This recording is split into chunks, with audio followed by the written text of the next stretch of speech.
Such people are able to let go of unattained goals and desires and are able to rest in the experience of being. Just sitting silently feels like bliss. Just sitting silently and basking in your own being becomes the greatest pleasure. You don't need drugs, you don't need sex, you don't need these sorts of things. Now, of course, that doesn't mean you can't have sex once in a while or you can't eat some good food once in a while. You can do all these things, but the more conscious you become, the more satisfaction you derive simply from just sitting and being aware of awareness itself. At this stage, there's a non-attachment to outcome because it's seen as essential and as a liberating aspect of witnessing. And spontaneous insight becomes common. You just get bombarded with insights from source, from God, we might say.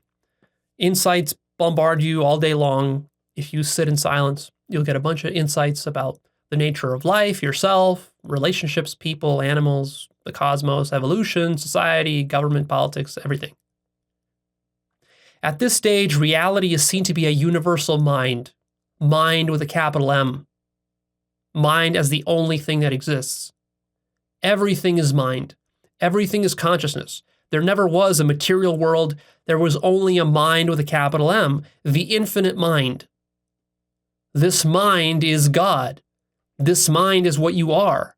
This mind is the universe. This thing happening right now as you're sitting here listening to me, this is mind. And there is only mind, because mind is infinite, so there can be nothing outside of mind.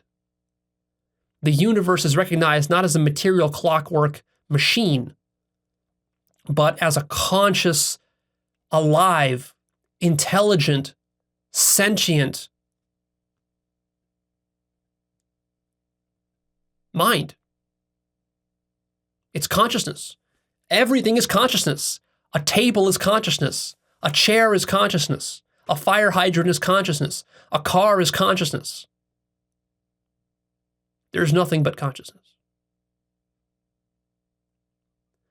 At this stage, you have a direct consciousness of God. At the lower stages, God was conceived as some sort of other, as a bearded man in the clouds, something separate from yourself, something beyond you, something that you're unworthy of, something that has power over you, and something that is different from the material world. But here at the unitive stage, because now you have direct mystical experience, you become directly conscious of the absolute truth. You realize that the universe is God. You realize that the present moment is God, and that you are God. And now there's a deep ownership. A process happens where you realize, first you realize that God is real, then you realize what God is, and then you realize at ever deeper levels that you yourself are God, and you take full responsibility and ownership of yourself as God, which means that you are the creator of the entire universe. This can seem absurd to the lower stages because they can't possibly conceive of how one could be God.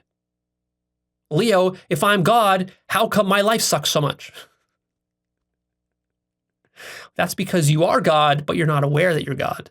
And you're not taking responsibility for your life, so therefore you're leading your life in a very ungodly way, and that's why you're being a devil, and of course that's why your life sucks so much. It's basically hell. You're living in your own self-created hell. Yeah, that's what happens when you're not conscious, and you don't take responsibility for your life.